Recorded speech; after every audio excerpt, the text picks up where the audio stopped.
Page इधर आ सकते हैं? नहीं इधर नहीं, ठीक है, चलो ठीक है।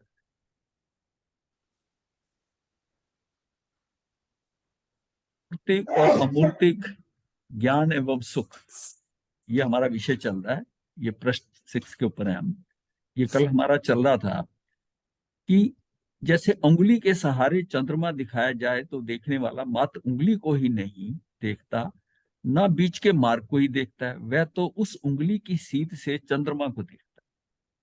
ये मतलब यह है कि जहां पर लक्ष्य किया जा रहा है वो उसकी तरफ देखता है, और जिससे किया जा रहा है जिस साधन से उसकी तरफ नहीं देखता, लेकिन उसको पकड़ के चलता है आगे, उसकी दिशा को पकड़ के चलता है। वह तो उस उंगली की सीध में से चंद्रमा देखता है। इसी तरह से सब दृष्टियों से जहां वह एक निर्विकल्प अखंड एक ज्ञान स्वभाव अनुभव में आए तो वह सत्य लगा है।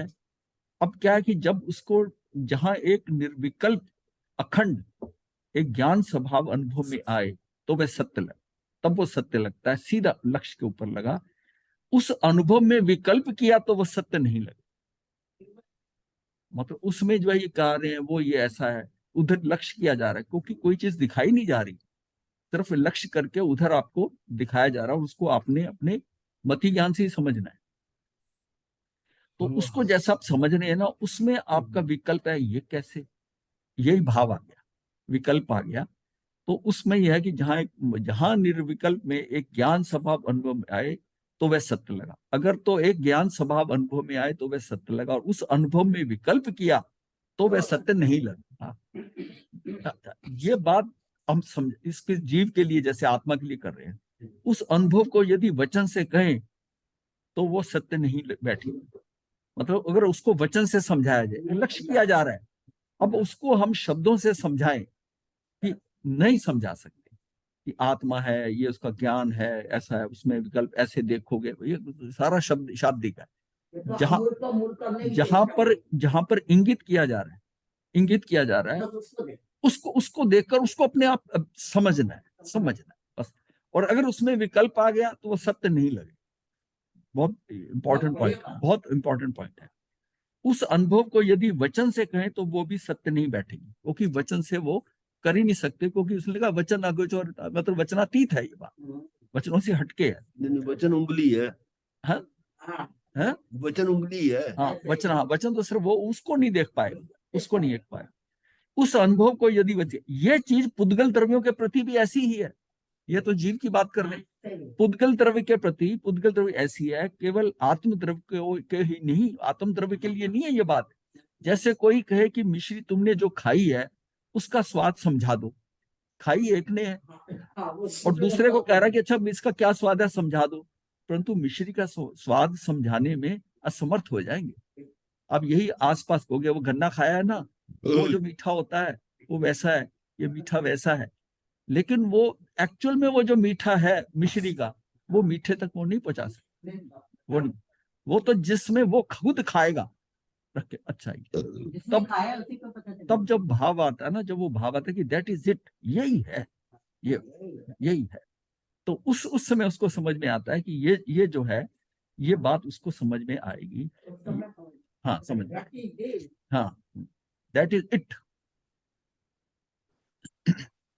ये तो बताया कि मिश्री इतनी अधिक मिठास वाली है, परंतु सुनने वाले को तो मिठास की सच्चाई का अनुभव नहीं हो पाया। स्वयं जिसने खाई तो वह उसके रस का अनुभव कर लेंगे, परंतु समझा नहीं सकेंगे। वो उसको किसी चीज को हमने समझाना है, वो समझा नहीं सकते। हम बस उसको कह सकते हैं अभी या तो खा ले, जो तो ये बताया जा रहा है कि इसको खा ले, मतलब हाथ से उठा और मुंह में डाल, तो वह उसके रस का अनुभव कर लेंगे परंतु समझा नहीं सकेंगे। इसी प्रकार से ज्ञान के अनुभव को वचन से कहें तो वह सही नहीं बैठेगा। ज्ञान के अनुभव को वचनों से नहीं, हाँ, मतलब कोशिश कितनी भी कर ले वो 100% तो कह ही नहीं सकता, कह ही नहीं सकता।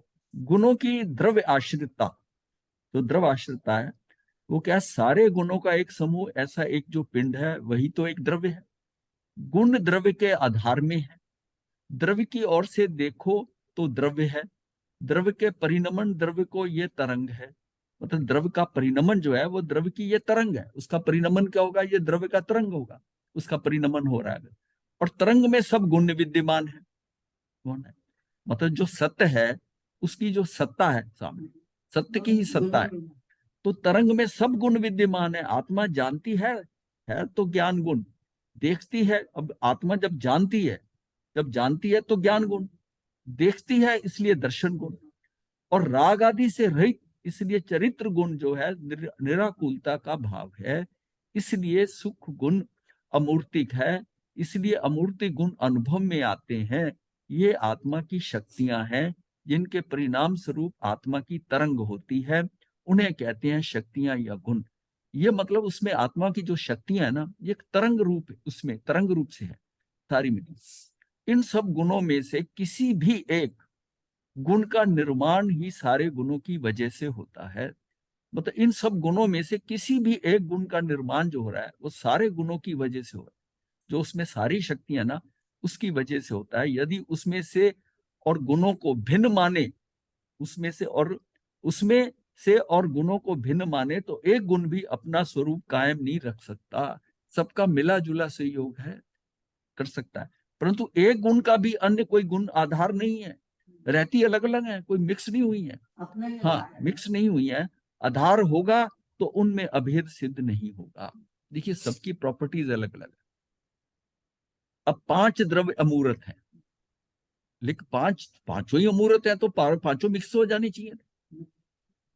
उनके सामान्य गुण से तो वो एक बराबर नजर आने, जो उनके विशेष गुण है उनसे वो अलग रहते हैं।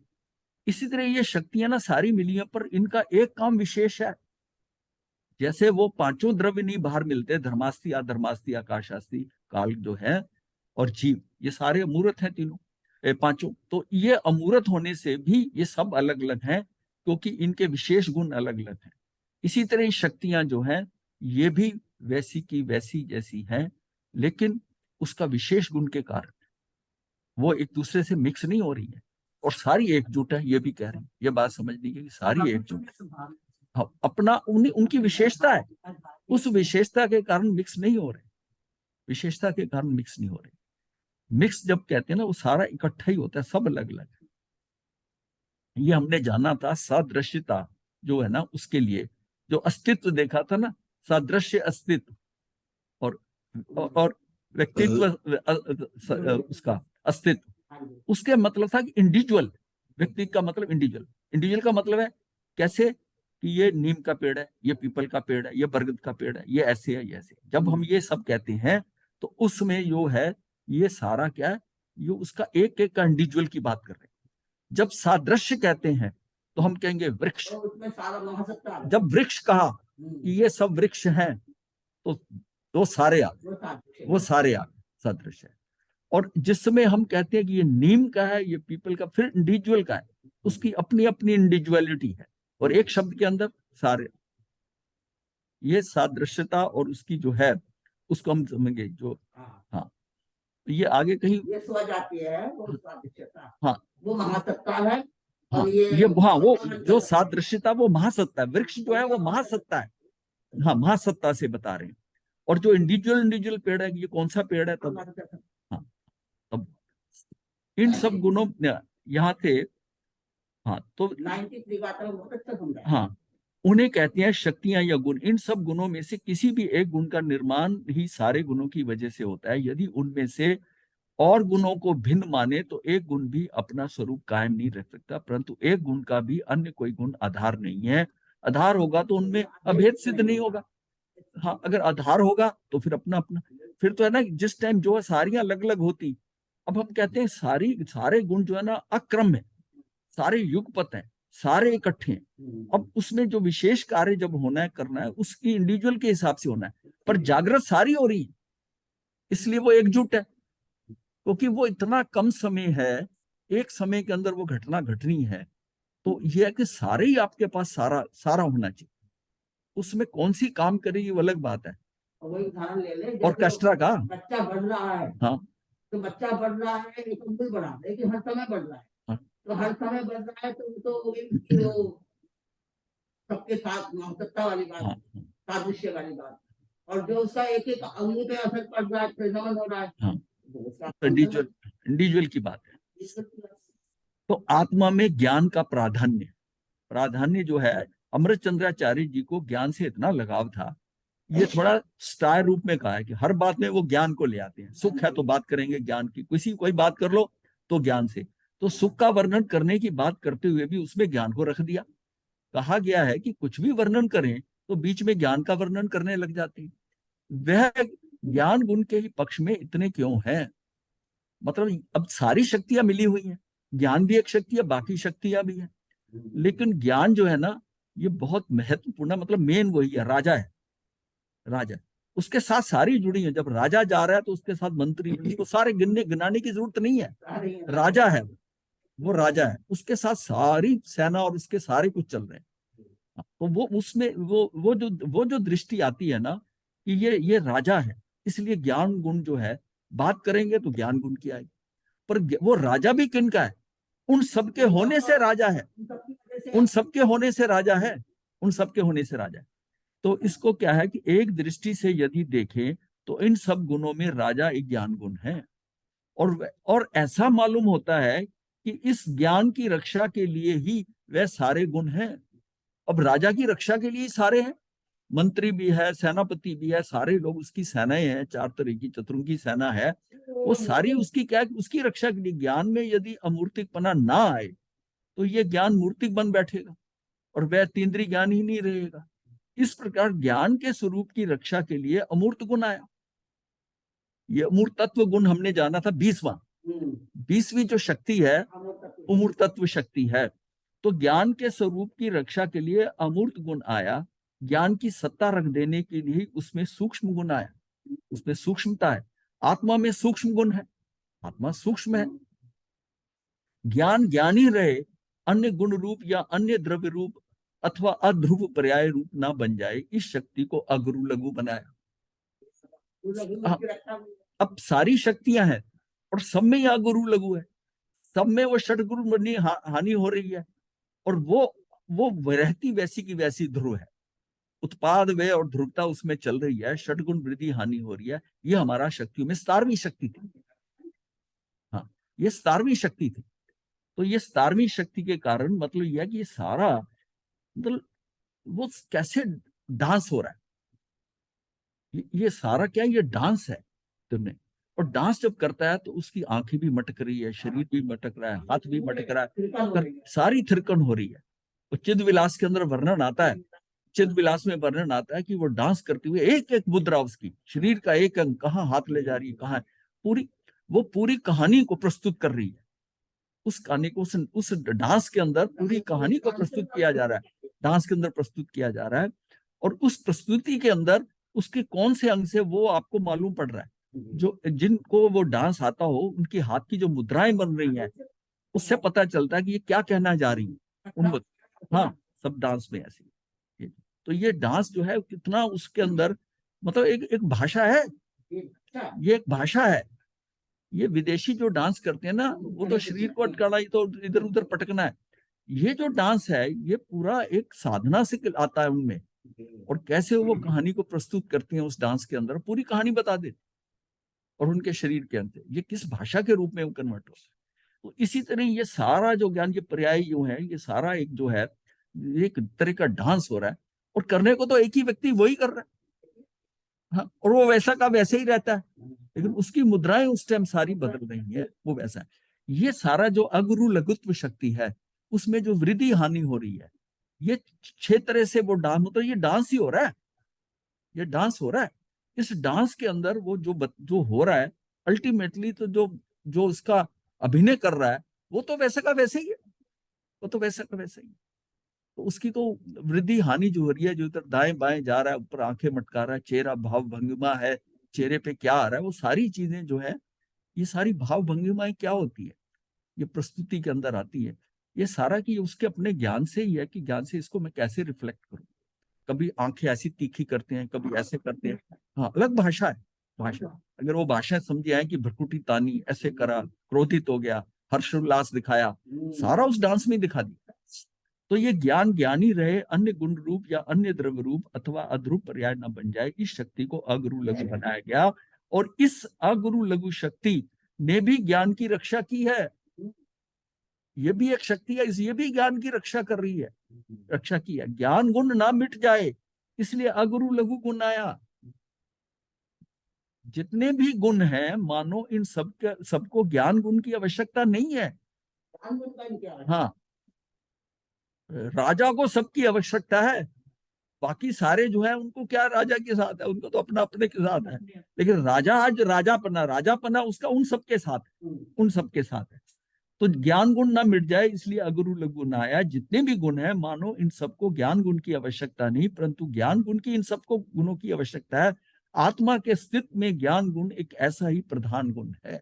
जिस समय से अगुरु लघु समझ में आए ना, हाँ जी, उस समय से चक्के समझ में आने लगी, उससे हाँ, पहले इतनी समझ में अगुरु नहीं लघु, तभी अगुरु लघु तो काफी डिटेल में लिया था। आई। अगुरु लघुत्व जो है ये सारा मतलब ये ऐसा अगुरु लघुत्व है कि मेरे भाव कैसे उठ गए, भाव बदल कैसे गए। वो जो अंदर डांस हो रहा है, अब भाव क्या है, वो जैसे डांस के अंदर अपनी भाव भंगिमा से आपको प्रस्तुति करके बता रहा है, इसी तरह ही ये अगुरु लघुत्व जिसमें डांस कर रहा है, उससे शक्तियों के डांस हो रहा है, क्षेत्र से वृद्धि हो रही है, क्षेत्र से हानि हो रही है, और उसके डांस के अंदर जो वो भाषा जो भाव आ रहा है वो तेरा वो जीव का भाव बदल रहा है, बदल वो जीव मतलब भाव क्रिया और भाव। जब ये हमने जाना था कि पुद्गल और द्रव्य, बाकी छह द्रव्यों में से 4 द्रव्य तो वो जो है भाव से ही रहते हैं, वो परिणामिक भाव है और उनका तो भाव से ही। ये 2 क्रिया और भाव वाले ये क्या है इन दोनों से, और इसमें जो भाव है तो फिर भाव कैसे पैदा हो रहा है। अब भाव कैसे पैदा हो रहा है, जो अगुरु लघु से पैदा हो रहा है। उस समय की एक एक एक समय के अंदर भाव बदलता है, व्यक्ति का भाव बदलता है। अभी करते करते अहोभाव था, अभी हट गया अहोभाव, अभी हट गया, अभी ये होता है, बदलते देखा है लोगों को, बहराते बहराते भाव बदल जाता है।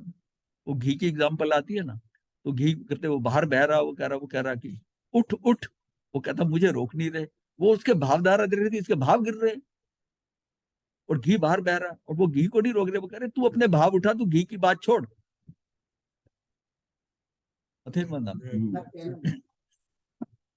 आत्मा के अस्तित्व में ज्ञान गुण एक ऐसा ही प्रधान गुण है।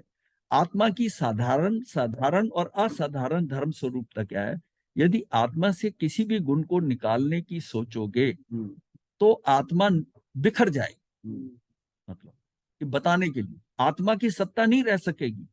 इसके अतिरिक्त ये ज्ञान के बाकी गुण ऐसे हैं जो किसी तरह ज्ञान के बिना कहीं टिक सकते हैं, परंतु आत्मा और जितने गुण हैं उनके बिना ज्ञान नहीं टिक सकता। तो ज्ञान ज्ञान ज्ञान की जरूरत है, उनकी टिक सकता है।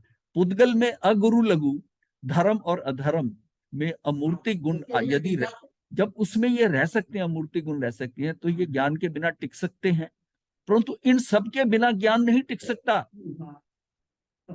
इन सबके बिना ज्ञान नहीं टिक सकता। सूक्ष्म कहते किसे हैं, जो सूक्ष्म हो। ज्ञान उसे कहते हैं जो जानता है। उस बुद्धि में स्वरूप का भेद आया, इसलिए उनमें भेद पड़ा, परंतु आत्मा में भेद नहीं चल सकता।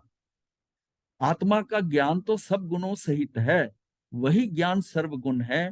किसी भी द्रव्य को जिस गुण की मुख्यता से देखो, वह द्रव्य उसी गुण रूप प्रकट होता है।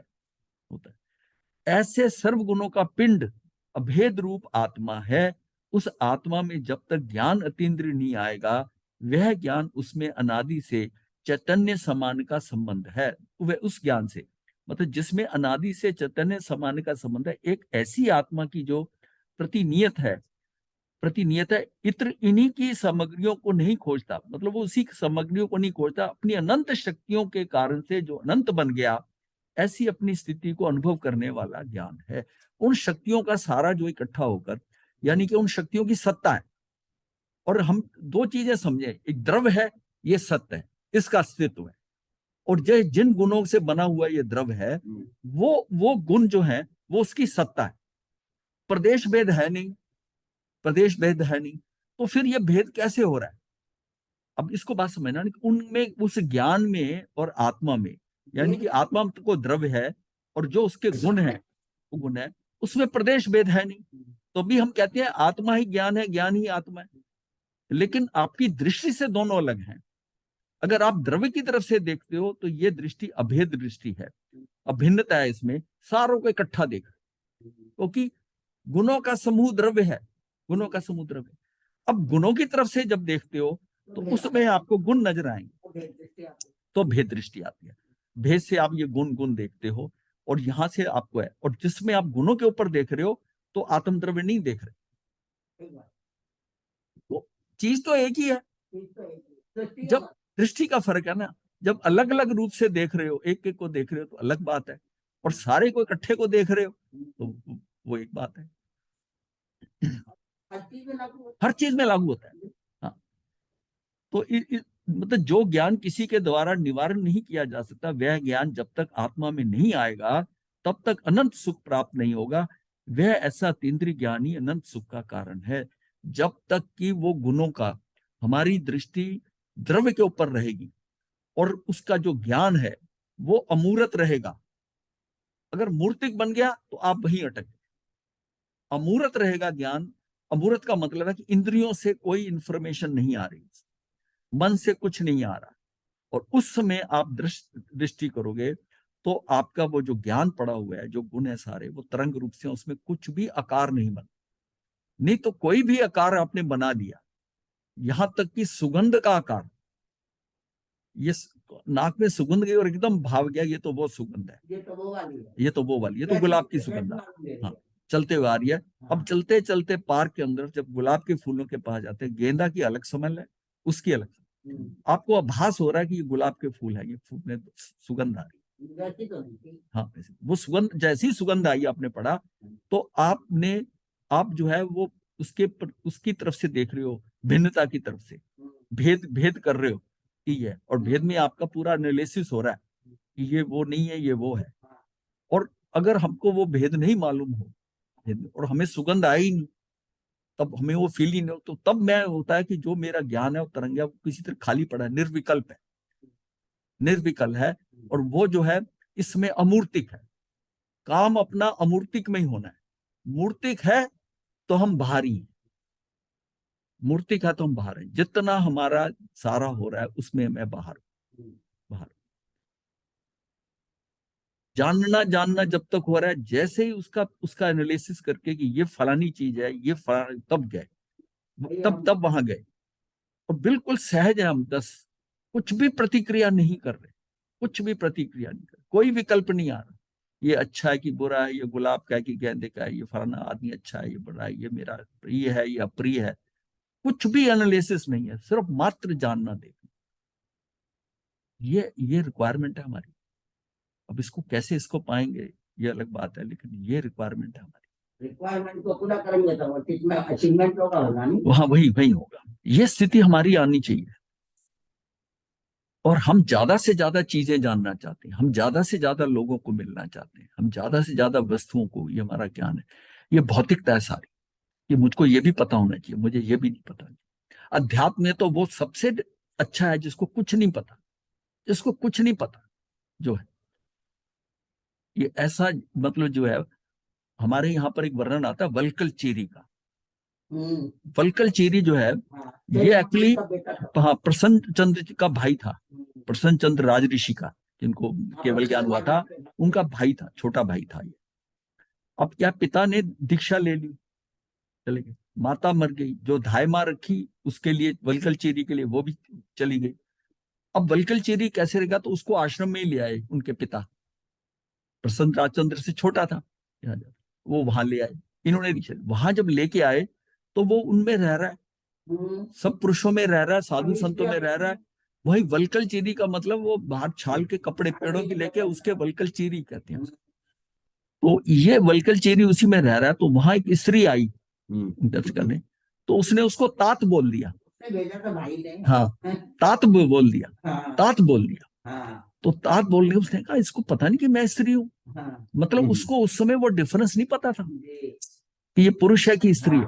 उसने आज तक देखी नहीं थी स्त्री। ये सब जब होश आई, जब से स्त्री नहीं देखी, माँ पहले चलेगी, धाई माँ चली गई, तो उसको जब होश आई तो उसने वो आश्रम में ही घूमता रहा कि स्त्री भी कोई चीज है, उसको पता नहीं था वल्कल चीरी। देखिए उसकी क्या क्या स्टेज थी, क्या कुछ नहीं जानता।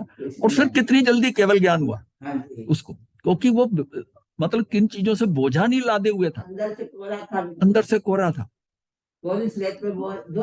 हाँ, कोरा था। और हम क्या है कि आज हम कहते हैं बच्चे बहुत इंटेलिजेंट, आज बढ़िया, एक एक चीज जानते हैं, ये जानते हैं, कंट्री जानते हैं, कैपिटल जानते हैं, फ्लैग जानते हैं, भौतिकता के हिसाब से तो बहुत इंटेलिजेंट हो गए, लेकिन अध्यात्म से बहुत दूर हो गए। इतना कुछ वो छोटी उम्र में जान लेते हैं, जितना समझ है। अब हम अपने से अगर कंपैरिजन करें, जो चीजें हमने सीखी इस आयु में, वो तो इतनी छोटी आयु में सब देख रहे हैं। आप ये देखिए ना, हमने किस आयु में जाकर टेलीफोन उठाकर करना सीखा है, किस आयु में टेलीफोन की, ये टेलीफोन घंटी बजती है, इसको उठाना और एसएसपी को इसको पकड़ना, किस आयु में सीखा। वो बच्चे आज जो हैं, वो 2 साल का बच्चा भी टेलीफोन घंटी बजता है, वो इशारा, हाँ हाँ, वो मोबाइल है जैसे। अब मोबाइल हमने किस एज में यूज किया, वो किस एज में यूज कर रहे हैं उसको। हाँ। अब उसका क्या है कि जो उसकी बचपन की शक्तियां जो डेवलप होनी थी, उसने जो हायर एज की शक्तियां वो तो डेवलप कर ली। वो इतना ज्यादा, मतलब कम बुद्धि, कम उस उम्र के अंदर वो बहुत ज्यादा चीजें जान गए। और आज जो उनकी परफॉर्मेंस हो रही है, बहुत टॉप हो रही है। भौतिकता से तो बहुत अच्छी बात है, लेकिन अध्यात्म में बड़ी प्रॉब्लम। उनको उनसे निकलना उतना ही मुश्किल हो जाएगा, उतना ही मुश्किल आ जाएगा। अतीन्द्रिय ज्ञान का अनुभव की उपादेयता, अतीन्द्रिय सुख इंद्रिय ज्ञान में, इंद्रिय ज्ञान में अतीन्द्रिय सुख इंद्रिय ज्ञान में नहीं आ सकता। जब तक इंद्रियों का ज्ञान हो रहा है, तब तक अतीन्द्रिय सुख नहीं आएगा। जो सुख भी आएगा वो इंद्रिक सुख ही आएगा, वो सुखाभास है। अतीन्द्रिय ज्ञान की दृष्टि से ही अतीन्द्रिय सुख को देख सको तो वह अनुभव हो सकेगा। अतीन्द्रिय ज्ञान की दृष्टि से ही अतीन्द्रिय सुख को देख सको तो वह अनुभव हो सकेगा। यहाँ पर प्रश्न हुआ कि अतीन्द्रिय सुख अतीन्द्रिय ज्ञान के बिना नहीं होता, ये तो समझ में आया, परंतु हमारे हो रहा है इंद्रिय ज्ञान, जिसके द्वारा वह सुख समझ में आएगा ही नहीं। तो जो चीज समझ में ही नहीं आ सकेगी, उसको समझाने का कष्ट क्यों किया जाता है भाई। जब हम रहे तो इंद्रियों के ज्ञान में रहे, और बात अतीन्द्रिय ज्ञान की कर रहे हो, जब हमारी पकड़ में वो आने ही नहीं है, तो हमें क्यों समझा रहे, ये सब क्यों समझा रहे। इसका समाधान ये है कि अतीन्द्रिय ज्ञान 2 प्रकार का है, क्यों समझाया जाता है। वो समझ रहा है कि अतीन्द्रिय ज्ञान मुझे हो ही नहीं सकता। अतीन्द्रिय ज्ञान 2 प्रकार का, एक सब में रहने वाला, यानी ये साधारण है, और दूसरा केवलियों में रहने, विशेष जो है वो विशेष है। तो छद्मस में रहने वाला अतीन्द्रिय ज्ञान वह है जो सहज शुद्ध सामान्य तत्व में आत्मा के अभेद ज्ञान का सामान्य है। अभेद ज्ञान जो है ना, उसका सामान्य मतलब उसका जो अभेद ज्ञान है, उसमें जो मानसिक विकल्प होता है, उसकी उत्पत्ति के बाद, मानसिक विकल्प की उत्पत्ति के बाद वो निश्चय जब दृढ़ता में आता है, तो आत्मा उन विकल्पों को छोड़ता है। देखिए विकल्प, ये तो निर्विकल्पता कैसे आएगी, निर्विकल्पता विकल्पों के बाद ही आएगी। निर्विकल्प हम तभी कहेंगे ना, वो विकल्प आ रहे हैं उसको, उन विकल्प, और अब करते करते उसको भास होता है कि नहीं, मैं अब साधना में बैठा हूं, मुझे विकल्प नहीं लाने। आत्मा उन विकल्पों को छोड़ता है, और ये आत्मा तब स्व अनुभव को पाता है, और स्व अनुभव को, उस स्थिति को अतीन्द्रिय ज्ञान कहते हैं। उसमें जब वो उनको छोड़ता है, तब उसकी उत्पत्ति के बाद निश्चय जब दृढ़ता में आता है, तो आत्मा उन विकल्पों को छोड़ता है। यानी कि ये स्टेज क्या है, विकल्पों में आप करते करते, विकल्प करते करते निर्विकल्प होंगे, और निर्विकल्प से फिर विकल्प में आएंगे, तब आपको आभास हो निर्विकल्प हो गए। अब जो बात आगे चलेगी ना, कि मुझे ये ऐसा महसूस हुआ, मुझे ऐसा लगा, ये सारे विकल्प हैं। ये यहां से ऐसा समझिए कि अमृत चंद्राचार्य ने ये तो सारी शक्तियां, ये शक्तियों का ज्ञान हुआ, ये तो निर्विकल्प अवस्था में हुआ। लेकिन ये जो उन्होंने 47 शक्तियों का वर्णन किया, ये लिखा है, ये तो विकल्प अवस्था है, और उस निर्विकल्प से पहले विकल्प थे। तो निर्विकल्पता जो आएगी, वो विकल्पता के बीच में ही आएगी। विकल्प करते करते ही वो निर्विकल्प स्थिति आएगी। अब किसकी कितनी लंबी है, कितनी बड़ी है, कितनी देर तक रह सकता है, ये उसका साधना है, उसका अभ्यास है, और फिर उसके बाद में वो विकल्प आएगा। जब विकल्प आता है तो बाहर आ जाता है, नहीं समझ। हाँ, बस ये बीच में एक शून्य आता है। ये समझ लो कि विकल्प होते होते आप निर्विकल्प होंगे, और उसमें आप दृष्टि आपकी अंदर की तरफ हो, दृष्टि अंदर की तरफ, तो तब आपकी एकाग्रता उतनी हो, दृष्टि अंदर हो। और जब स्टेज पे निर्विकल्पता आएगी, उसमें क्षणिक उपादान के कारण उसको वो ज्ञान होगा आत्मा का। बात समझ में आ रही है? इसका मतलब विकल्पों को छोड़ता है, ये आत्मा तब स्व अनुभव को पाता है, और स्व अनुभव की उस स्थिति को अतीन्द्रिय ज्ञान कहते हैं। उस स्थिति को बताने के लिए इंद्रिय ज्ञान, ये मानसिक ज्ञान बताया गया है, ये सारा जो ज्ञान बताए गए हैं, डिफरेंस बताया गया है, कि वो जो स्थिति आएगी, उस ज्ञान के बाद में अब ये अतीन्द्रिय ज्ञान और ये मानसिक ज्ञान बताया गया। जैसे शास्त्रों का पढ़ना शास्त्रों को भूलने के लिए होता है, शास्त्रों का पढ़ना शास्त्रों को भूलने के लिए होता है, इनमें विकल्प जो किया उसकी सफलता इस विकल्प के त्याग में ही है। जितना शाब्दिक ज्ञान हमने इकट्ठा करा, ये करा, वो घूमते रहता है शोध में, ये भी जानता हूँ, ये भी जानता हूँ, ये सब इस विकल्प को भी त्याग नहीं है। यहाँ कोई कहे जब निर्विकल्प अवस्था की बात है, यानी कि विकल्पों को छोड़ना ही है, तो फिर शास्त्र विकल्प से लाभ ही क्या, मैं शास्त्र पढ़ूं क्यों? जब ये भी छोड़ना है, ये ज्ञान से भी अटकना नहीं है ज्ञान से, तो फिर ये छोड़ना ही है ना। बात यह है कि ये अनुभव में लाना है, जो है वो अनुभव में आ गया, फिर सारा छोड़ने लायक है, सारा छोड़ने लायक। अनुभव में लाने के लिए पहले तो ये समझना, पहले जो अपने अंदर ये श्रद्धा लानी कि ये निर्विकल्प अवस्था मुझे करनी पड़ेगी, मुझे आत्मा का ये जो है उसका अतीन्द्रिय सुख, करने की पर इसके लिए आपको लेटना तो पड़ेगा सोने के लिए। प्रयास तो और करना। नींद तो आप नहीं लाते ना, पर नींद के लिए सारा कुछ करना पड़ता है। लाइट भी ऑफ करनी पड़ती है, बिस्तरा भी ठीक होना चाहिए, आपकी अनुकूलता होनी चाहिए, और आपको लाई डाउन करना है। अब आप चाहो कि मैं दौड़ता रहूं, काम करता हूँ, नींद आ जाएगी, ऐसे थोड़ी नींद आएगी। नींद तो आपके लिए उसकी करका है, और आएगी अपने टाइम पे आएगी, जब आएगी तो बता के नहीं आएगी, बट आपको वो सारा जो है उसका जितना है वो तो करना, जो जितनी भी उसकी क्रिया है वो तो करनी पड़ेगी ना, वो प्रोसेस तो आपको करना पड़ेगा ना। अब बैठे हो तो ध्यान में बैठे हो, एकाग्रता में बैठे हो, मैं कर रहा हूं, आप ध्यान नहीं भी कर रहे, आप एकाग्र हो गए, कहीं पर बैठे, चाहे स्टेशन के प्लेटफॉर्म के बेंच पे बैठे हो, वहां पर एकाग्र हो गए, तो लोगों को वहां पर भी सम्यक दर्शन हुआ है, वहां पर भी सम्यक दर्शन हुआ है। उसमें क्या वो कोई ध्यान लगा रहे थे? नहीं, उसमें एकाग्रता में चले गए, कहीं उस बेंच पे बैठे शांत होकर कुछ सोचने लगे, तो उसको वहां पर वो फीलिंग हो जाए, फीलिंग हो जाए कि कैसे कैसे हुआ है, ये कैसे स्थिति आ गई, और पता नहीं कैसे आ गई। ये जब आई तब आपको महसूस होगा कि ये कैसे आ गई, और उससे पहले आपको किस बात का सारा ये शाब्दिक सारा जो है वो ऐसा लगेगा कि सारा सुपरफ्लुअस है, ये सारी चीज पता नहीं आती भी कि नहीं आती है, पता नहीं क्यों लिखा है। यहाँ कोई कहे जब निर्विकल्प अवस्था की बात है, यानी कि विकल्पों को छोड़ना ही है, तो फिर शास्त्र विकल्प से लाभ ही क्या? तो भाई शास्त्रों के विकल्प उस निर्विकल्प अवस्था को पाने के लिए किया है। ये जो शास्त्रों का जो के विकल्प है, ये जो हमने जानकारियां ली है सारी, वो उस निर्विकल्प अवस्था को पाने के लिए ही किया है। जब ये अवस्था आ जाएगी तो उन्हें भूलना ही पड़ेगा। अब वो अवस्था आ गई, उस वहां प्राप्ति हो गई, तो अब आपको कुछ करने की जरूरत थोड़ी है, बट उस स्थिति तक तो जाना है ना। यदि यह कहो कि शास्त्रों को भूलना ही पड़ेगा, तो शास्त्रों को पढ़ने से लाभ ही क्या है? परंतु ऐसा किए बिना वह निर्विकल्प अवस्था पाओगे कैसे? इसी प्रकार इंद्रिय ज्ञान के द्वारा इतने विकल्पों को पैदा करने के बाद निर्विकल्प अवस्था को पाने वाले अतीन्द्रिय सुख को भी समझ सकते हैं। इतना सारा इंद्रिय ज्ञान करके, इंद्रियों का ज्ञान, हम कहते हैं ना कि हमने एक इंद्री, फिर बे इंद्री बना, तीन इंद्री, चार इंद्री, पांच इंद्री, ये सारा कुछ लिया इंद्रियों से। अब कह रहे हो इंद्रियां सारी बंद कर दो, मन भी मिल गया छठा, मन को भी ये भी इसको भी नहीं है, तो ये सब फिर पाए क्यों? इन सब के होते हुए आप उस स्टेज तक पहुंचकर तब आपने करना है। नहीं तो ये क्या, नहीं तो इसका मतलब है कि वो केंद्रीय जीव को भी हो जाना चाहिए, ऐसा थोड़ी है। हाँ, ऐसा थोड़ी होता है।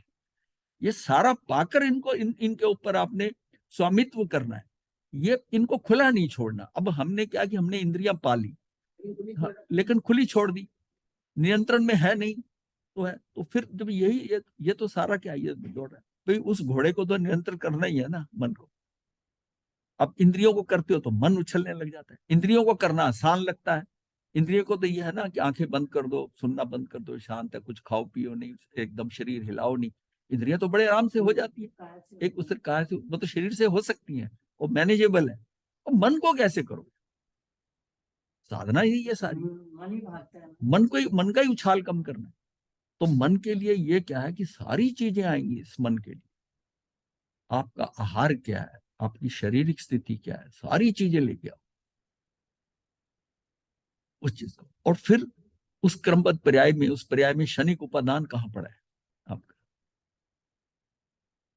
अतीन्द्रिय सुख का साधन अतीन्द्रिय ज्ञान है, इसलिए अतीन्द्रिय ज्ञान ही उपादेय और इंद्रिय ज्ञान ही है। मतलब इंद्रियों का जितना ज्ञान हम कर रहे हैं, जिसको हम बहुत अच्छा समझ रहे हैं, कि मुझे ये भी पता है, मुझे ये भी पता है। जितना सारा इंद्रियों का ज्ञान है, पढ़ कर रहे हैं, वो ज्ञान है। सारी बात अतीन्द्रिय ज्ञान की है। हाँ, मैं उसको उसको पालू। अतीन्द्रिय ज्ञान का निरूपण उपरांत इंद्रिय ज्ञान का हे तथा निरूपण।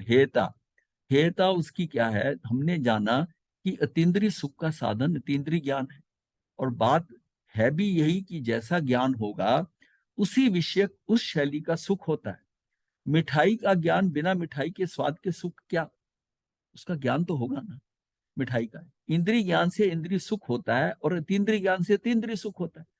जैसी ज्ञान की प्रशंसा वैसी सुख की प्रशंसा, और जो सुख की प्रशंसा है वही ज्ञान की प्रशंसा है। ज्ञान और सुख में इसी तरह का भाईचारा अर्थात अभेदपना है। ज्ञान का होना, ज्ञान होना, ज्ञान का आभास कैसे होगा कि ज्ञान सुख के साथ अनुभव में सुख आएगा।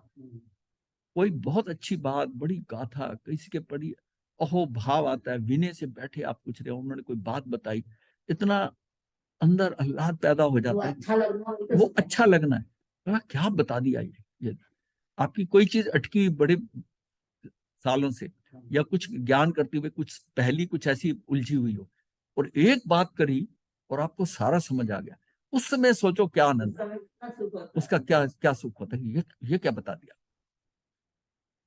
ये अंदर का सुख क्या है।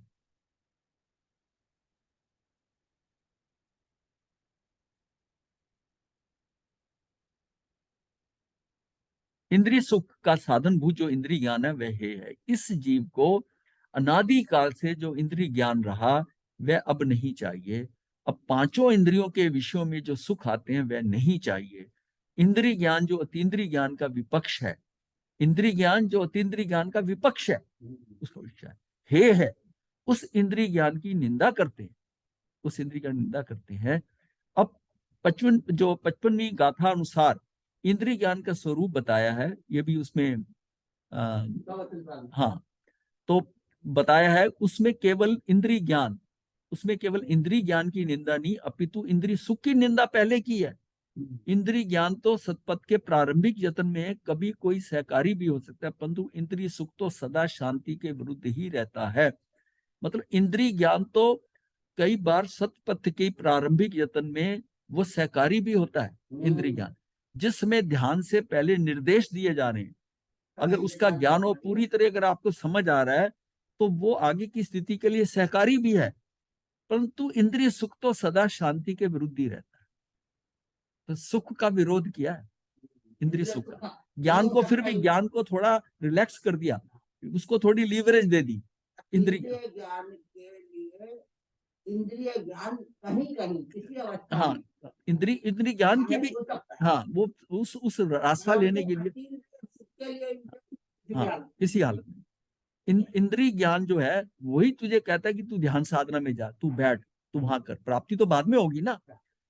अब वो जिसको वो भी नहीं पता कि उससे मुझे क्या मिल सकता है, वो क्यों आएगा ध्यान साधना में, क्यों अपना समय खराब करेगा। आज किसी के पास इतना समय नहीं, पर उसको कुछ पाता है, एक बार करता है उसमें कुछ लाभ होता है उसको, दूसरी बार करता है कुछ लाभ होता है, तब वो आगे बढ़ता है, तब वो अपना समय लगाता है। नहीं तो आज की डेट के अंदर 8-8 10-10 दिन अपने लगाने काम वाम छोड़कर सारे दुनियादारी, ये आसान काम नहीं है। लेकिन जब उसकी प्रायोरिटी के अंदर वो आ जाता है और उसके पता है कि उसमें कुछ मिला है, बिना लाभ के कोई काम होते ही, मतलब उसको कहीं ना कहीं ये लगे कि यहाँ बैठने से मुझे कुछ प्राप्ति हुई है, तब दूसरी बार आए, फिर आगे बढ़ता है ना, फिर आगे बढ़ता है। और कई बहुत लोग ऐसे हैं जो एक बार ध्यान साधना करी और बड़े अनमनेपन से की और कुछ खोजने के तैयार से की, इसमें इन्होंने क्या दे दिया, क्या बता दिया, इससे क्या होता है, चले गए, वो कभी फिर नहीं आए। स्थिति ऐसी होगी कि उनको कुछ कुछ भी इसमें नजर, कोई वो ढूंढते रहे, उन्होंने अपने आप को ढीला ही नहीं छोड़ा उस ध्यान साधना में, कि भाई ये जो करा रहे हैं ये साधना, ये इतने लोग कर रहे हैं, लोगों को लाभ भी हो रहा है पता है, तो मैं क्या अटकाऊं, मैं ढूंढने में लगाऊं। वो उसमें जो निर्देश दे रहे हैं उसमें भी ढूंढता रहता है, उसी उसमें भी करता है, तो वो वहीं का वहीं कोरा का कोरा रह जाता है। क्यों?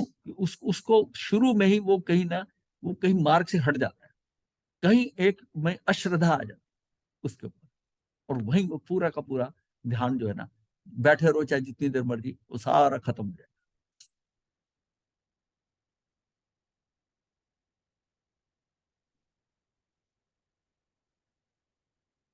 इसमें केवल इंद्रिय ज्ञान को ही निंदा नहीं, अपितु इंद्रिय सुख की निंदा पहले की है। इंद्रिय ज्ञान तो सतपथ के प्रारंभिक यत्न से कभी भी के सहकारी कभी भी यूजफुल हो सकता है, सहकारी भी हो सकता है, परंतु इंद्रिय सुख तो सदा शांति के विरुद्ध ही रहता है। अब इंद्रिय जी ज्ञान की कमजोरियां, ये जीव तो स्वयं अमूर्तिक है, परंतु शरीर से इसका संबंध होने के कारण ये मूर्तिक के द्वारा मूर्तिक को ही जानता है। कि क्या हुआ, हाँ, शरीर का संबंध होने से, क्योंकि इंद्रियां मिल गई, शरीर का मिलना मतलब इंद्रियां मिल गई, और मूर्ति के द्वारा मूर्ति को ही जानता है। इंद्रिय विकल्प, शयोपशम, मानसिक विकल्प, ये सब मूर्तिक है। यह जीव प्रारंभिक अस्पष्ट विकल्प करके जानता है और योग्य को जानता है। जो सामने पड़ा है या स्थूल है, ऐसी चीज को जानता है अथवा नहीं भी जानता। जो क्या है कि जब जीव प्रारंभिक अस्पष्ट विकल्प करके जानता है, उसको कोई विकल्प नहीं होते, कोई चीज पड़ी है ना, और मतलब उसको विकल्प करके जानता है, ये सारा विकल्प करके जानता है ना। जब हम जो जो हम कहते हैं ना अवग्रे या अवाय, वो कहां से शुरू हो रही है, उसके विकल्प से शुरू हो रही है, वो विकल्प से शुरू हो रही है। ये पता नहीं वो है, पता नहीं ये है, उसको आ रहा है, और विकल्प करके जानता है, और योग्य को जानता है, फिर आगे योग्य को जानता है। जो सामने पड़ा है या स्थूल है, ऐसी चीज को जानता है अथवा नहीं भी जानता। कई बार जानता है, कई बार नहीं भी जानता, सामने पड़ी नजर नहीं जानता। आत्मा में स्वभाव तो सर्वज्ञ त्रकालिक है। यह स्वभाव होते हुए भी पराधीन की तरह जानना क्या वास्तव में जानना है? वास्तव में स्वभाव तो सर्वज्ञ त्रकालिक है, आत्मा का स्वभाव जो है। यह स्वभाव होते हुए भी पराधीन की तरह जानना क्या वास्तविक में जानना है? मतलब अब क्योंकि शरीर मिला है, अब उस शरीर से मैं इंद्रियों के द्वारा उसको जानने की कोशिश कर रहा हूं, कितना पराधीन हो गया, कितना पराधीन हो गया। और जब ये सारी इंद्रियां हट जाएंगी, तब भी तो आत्मा जानेगी ना, तब स्वतंत्र जानता होगा, और उसमें कोई भेद नहीं होगा, कोई कमी पेशी नहीं होगी। अभी जो ज्ञान आ रहा है उनके तरफ से, वो कैसा है, वो तो उसके ऊपर वो है इंद्रियों के द्वारा जो है, इंद्रियों की तरह और आरोपित हो गया। उन्होंने ग्रहण नहीं किया इंद्रिय, और इंद्रियों ने जैसा सामने आया वही ग्रहण करा, और जो नहीं उनके ग्रहण में आ रहा तो नहीं होगा। ज्ञान के पर्यायवाची बताया ना, हाँ इसमें तो चिंता, संज्ञा, अभिनिवेश, हाँ हाँ हाँ, सारे हैं। सभी बातें आ गई। हाँ, तो इस प्रकार इतनी गड़बड़ियों वाला ज्ञान है। मतलब यह स्वभाव होते हुए भी पराधीन की तरह जानना क्या वास्तव में जानना है? इस प्रकार इतनी गड़बड़ियों वाला ज्ञान है, वह क्या कोई ज्ञान में ज्ञान है? इसे आचार्य कहते हैं कि यह ज्ञान नहीं है। अतीन्द्रिय ज्ञान के कारण नाना प्रकार के हाँ, इंद्रिय ज्ञान के कारण नाना प्रकार के अवगुण आते हैं। यह ज्ञान पराधीन होने से अवग्रह आदि क्रम से ज्ञान हुआ। ये सारे वो विकल्प छोड़े, ये है ऐसा होगा, ये रस्सी है कि सांप है, ये आया, फिर जो अंदर विकल्प आते हैं, फिर आप निर्णय करते हैं उसके बाद में। तो जो अवग्रह जो है, अवग्रह के बाद में इहा होती है, इहा पो जैसे करता है, हुआ पो, अवग्रह इया, फिर अपाय करता है, और फिर जाके धारणा बनती है। तो हम इसको कहते हैं ना perception, conception, elimination and confirmation. Confirmation English में ये समझने के लिए कि कैसे होता है। पहले तो परसेप्शन ही हुआ कि ये कुछ है, कुछ है। ये ज्ञान पराधीन होने से अवग्रह आदि क्रम से ज्ञान हुआ। जहां इंद्रिय ज्ञान होता है, उसके निमित्त राग द्वेष आदि भाव भी साथ चलते रहते हैं। जब हम कहते हैं ये है नहीं ये है, तो पूरी तुलनात्मक चल रही है, अंदर तुलना हो रही है, तभी कंफर्मेशन होती है जाकर। क्योंकि इलिमिनेट तभी करेगा ना, इलिमिनेट तभी करेगा कि अरे ये तो हिल नहीं रहा, इसका मतलब ये रस्सी है। ये हर ज्ञान में होता है, हर ज्ञान में, ये तो कोई भी हमारा ज्ञान है, इंद्रिय ज्ञान कोई भी या किसी इंद्रिय का ज्ञान है, वो इसी तरह ही होगा। और इतना फास्ट होता है ना, उसे पकड़ने का, हाँ, उसको पकड़ नहीं पाते। वो क्रम से हो रहा है। देखने में आंख का तो दोष नहीं है, यदि दुर्भाव हो तो वहां राग भाव का भी दोष होता है। राग ही सारी चालाकी कर रहा है। गालियां इंद्रिय ज्ञान को पड़ती हैं। इस राग के कारण इंद्रिय ज्ञान द्वारा आकुलता की संतति नष्ट नहीं होगी। ये आकुलता की संतति, अब आकुलता तो व्याकुलता चलती रहेगी, चलती रहेगी, गालियां भी पड़ेंगी, क्योंकि उसका क्या है कि वो राग की सारी चालाकी है। राग से वही चीज मुझे अच्छी लग रही है, नहीं लग रही। राग राग की बात होती है ना। दो पार्टियां होती हैं, एक पक्ष और विपक्ष। जिस समय उसके पक्ष की पार्टी की कोई बात होती है, उसमें हमेशा वो उसका सही ले लेता है, अर्थ ले लेता है, और दूसरा अपनी बात करे तो उसको काट देता है, काट देता है। को अंदर राग है, अंदर राग। इंद्रियों के 5 विषय हैं, स्पर्श, रस, गंध, वर्ण और शब्द। इन पांचों इंद्रियों में रति है, वह तो डूबने का साधन है और संसार में रुलने का साधन है। पहले 4 स्पर्श आदि पुद्गल के गुण हैं और शब्द पुद्गल द्रव्य की पर्याय। तो मतलब 4 ये हो गए और 5 है ना, स्पर्श, रस, गंध, वर्ण और शब्द, ये तो गुण है 4 पुद्गल के, और शब्द जो है ये पर्याय है। शब्द गुण नहीं है, शब्द पर्याय है। इंद्रिय ज्ञान एक साथ बहुत चीजों को नहीं जानता, इसलिए वह हमारे सुख का क्या कारण होगा, अनंत सुख का क्या कारण होगा, उसका ज्ञान तो अतीन्द्रिय ज्ञान है। मतलब जो अनंत सुख का कारण क्या होगा, मतलब क्या कारण होगा, उसका ज्ञान तो अतीन्द्रिय ज्ञान है, जो अनंत सुख देगा। जो एक साथ सबको जानता है, अतीन्द्रिय ज्ञान की कला सब जीवों के अंदर मौजूद है। सब अपने शुद्ध स्वभाव को लिए हुए हैं, परंतु राग द्वेष मोह के कारण जो विषय कषायों की रुचि है, उसके कारण हमारा ज्ञान ठगाया हुआ है। मतलब अंदर तो हमारे अतीन्द्रिय ज्ञान ही है, आत्मा का अपना तो अतीन्द्रिय ज्ञान ही है। तो ये जो शरीर के साथ उसके रोने से, ये शरीर हमको ठग रहा है, ये ज्ञान उस ज्ञान से, क्योंकि ये शरीर सारी साधना में इसी को हटाने की साधना है सारी। मतलब शरीर मेरे से अलग हो जाए, क्या कर रहे हैं हम सब, हमने यही पहुंचना है ना। 14वें गुण स्थान के बाद में यही है कि इससे हट जाए। तो ये क्या है, इंद्रियां भी हट जाए, शरीर भी हट जाए। ये किसके द्वारा हटेगी, कर्मों के द्वारा हटेगी। कर्म बनते रहेंगे, शरीर मिलते रहेंगे। कर्म घटते घटते घटते इतने घट जाए कि ये शरीर भी हट जाए और नील हो जाए, खत्म हो जाए। तो उस समय यह है कि ये कर, तो कंट्रोल हमारा कहां पर है, इसको हटाने से हम हटा नहीं सकते। शरीर को हम चाहें कि आत्मा से अलग कर दें, हम थोड़ी कर सकते, नहीं कर सकते। हाँ, हम नहीं निकाल सकते इसको अपने शरीर से, इसको अलग नहीं कर सकते। कैसे कर सकते हैं कि मैं इसका संबंध, मेरे संबंध में कारण क्या है, कारण है मेरे कर्म। ये द्रव्य कर्म, द्रव्य कर्म से भाव कर्म, ये सारा खेल इनका जो शरीर आदि हो रहा है। शरीर आदि किससे है, द्रव्य कर्म और भाव कर्म से। भाव द्रव्य कर्म ये पलट रहे हैं बार बार, उससे मुझे जो कर्म आ रहे हैं वो मेरा शरीर बन रहा है। शरीर आदि से बचने के लिए, उन सबसे निकलने के लिए तुझे कंट्रोल कहाँ करना है, तेरे द्रव्य कर्म। और द्रव्य कर्म कम होते जाएंगे तो तेरे भाव कर्म भी नियंत्रित होते जाएंगे। तो ये सबसे सारा खेल है कि तू अपने द्रव्य कर्म कर। अब द्रव्य कर्म को कंट्रोल करने के लिए है कि तू जो पहले पूर्वकृत करे इसको कैसे कंट्रोल करेगा, ये तो अपने टाइम से आएंगे, तेरे हाथ में है नहीं। पर ये जो अभी नवीन कर्म बन रहे हैं, तू इसको कंट्रोल कर सकता है, इसको कर सकता है। और इसके लिए राग द्वेष और मोह 3 चीजें, इसी में मिथ्यात्व आ गया, इसमें आवृत्ति प्रमाद के शाये योग आ गए। तुझे इनको कंट्रोल करना है, और इन सब में कंट्रोल करने के लिए मिथ्यात्व तुझे समझना है। तू मिथ्यात्व से निकल गया तो मेजर पोर्शन निकल गया। मिथ्यात्व से निकलता है, फिर आवृत्ति से निकलेगा, प्रमाद से निकलेगा, कषाय कम करने, और फिर ये सब कम करते होते योग का तो बहुत छोटा सा एलिमेंट है, सारे निकले तो योग कंट्रोल हो जाए। योग का तो इतनी ऐसी बात नहीं है। मतलब ये सारे 5 में ना, सारा खेल जो है ना, ये अंगूठा कहते हैं मिथ्यात्व, ये मिथ्यात्व है।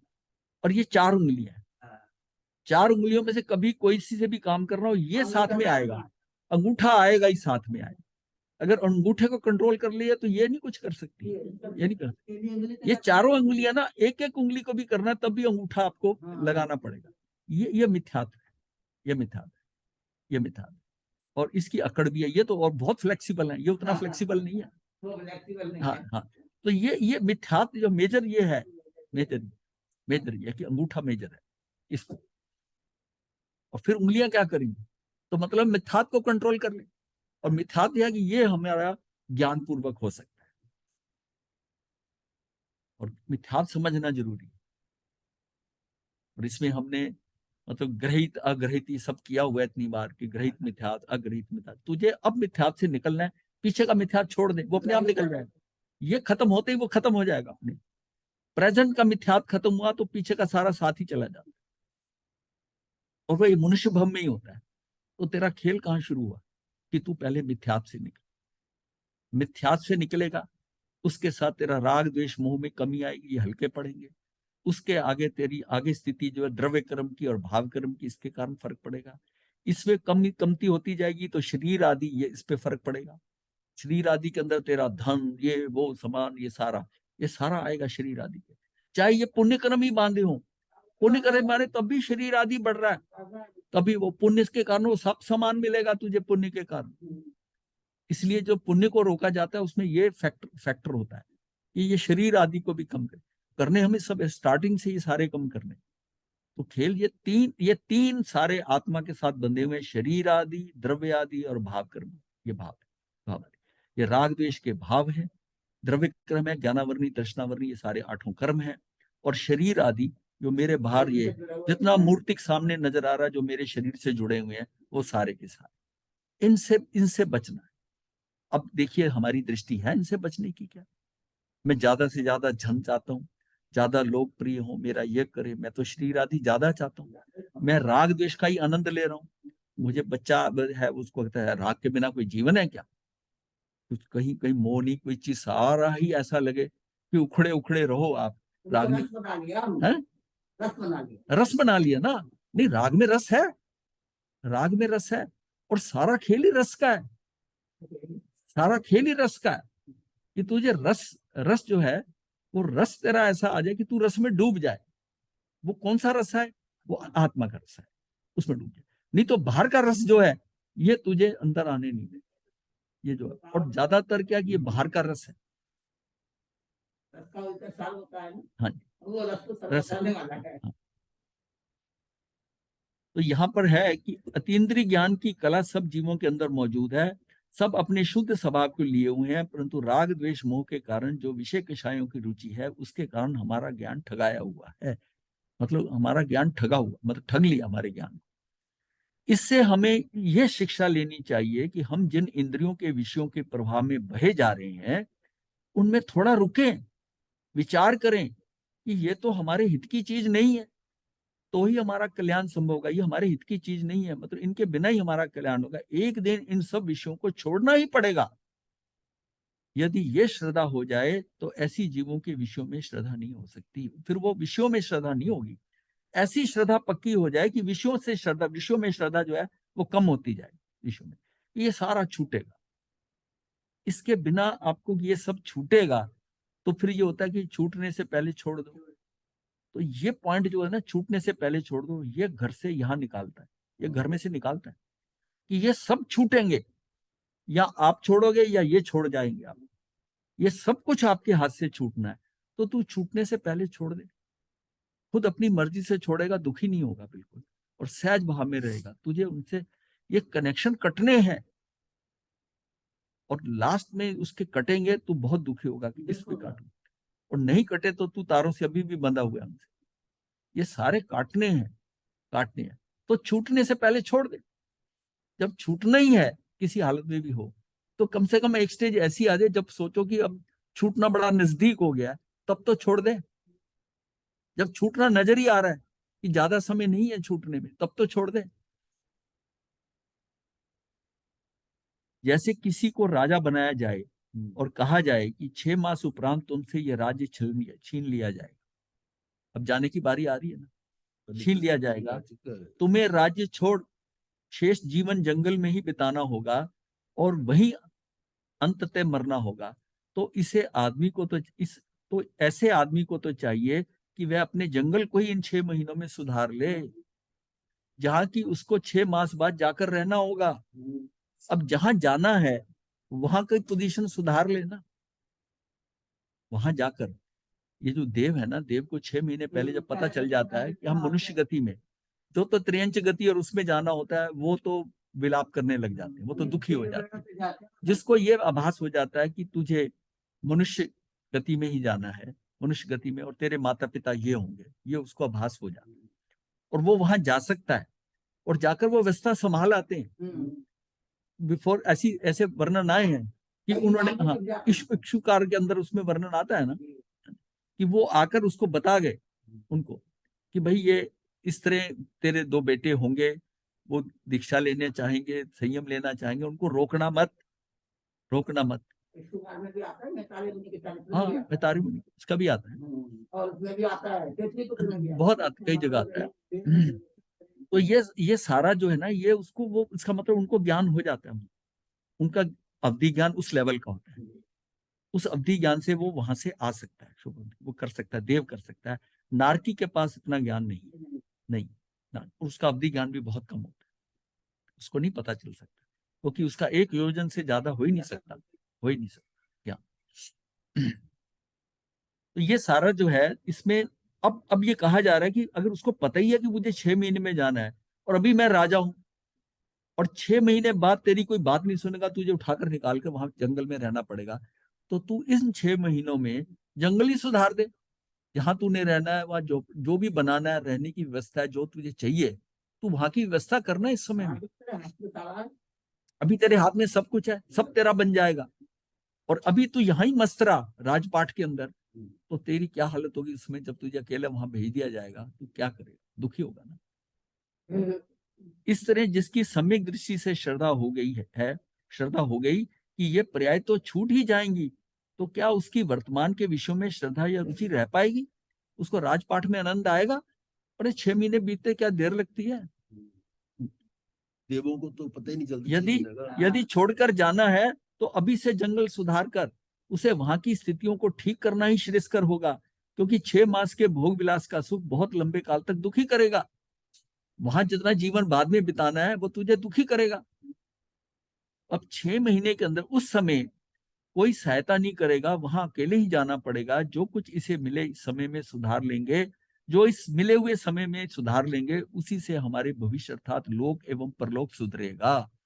उसमें तेरा वो लोक भी सुधरेगा, जितनी देर वहां जंगल में रहना है, और वहां से आगे परलोक जाएगा वो भी सुधरेगा।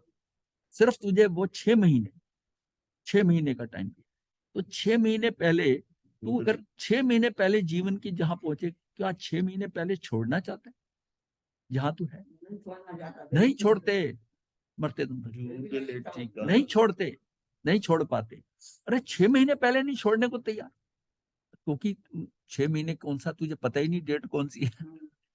इसलिए तो तुझे तो अभी समझना पड़ेगा, जल्दी से जल्दी अपना ठिकाना ढूंढ ले ठिकाना। इसलिए हमें सब विषयों से बुद्धि हटाकर अपने निज आत्म स्वरूप पर अर्थात अपने ज्ञान स्वभाव की दृष्टि स्थिर करनी चाहिए। अतीन्द्रिय सुख का साधन अतीन्द्रिय ज्ञान है, और उसी अतीन्द्रिय ज्ञान में हमें अपनी बुद्धि लगानी चाहिए। इंद्रिय ज्ञान को हे समझना चाहिए, ये परोक्ष ज्ञान है, मतलब इंद्रिय ज्ञान जो है प्रत्यक्ष नहीं परोक्ष ज्ञान है, और पर पदार्थ के आश्रय से इसलिए मूर्तिक है, क्योंकि पर पदार्थ के आश्रय से इसलिए मूर्तिक है। जो ज्ञान आत्मा का ही आलंबन से आत्मा में होता है वह ज्ञान ही प्रत्यक्ष है, और वही अमूर्ति ज्ञान है। जैसे कोई पक्षी अपनी चोंच में खाने की कोई चीज लिए हो, तो उस पर 20 पक्षी झपटने लगे तो वह विहल हो जाता है। तो उसे एक काम करना है कि उस चीज को चोंच से छोड़ दे, अब बाकी सारे उसके पीछे पड़ जाए, सारे जानवर उसकी चोंच में वो आ गया खाने का माल, तो सब उसको झपटने लगे। अब क्या है कि अब वो उस चीज को चोंच से छोड़ दे, इतना करते ही पूरा विश्राम मिल गया, क्योंकि आक्रमण की विपदा शांत हो गई। ऐसे ही जिन पर पदार्थों को छोड़ दे, अकेले जैसे वो ज्ञान स्वरूप है वैसा ही हो जाए, तो सारी विपदाएं एक साथ समाप्त हो जाती हैं। उस समय जो ज्ञान हो रहा है वह प्रत्यक्ष और मूर्तिक ही है। यही रोक दो, चलो जी चर्चा। हाँ,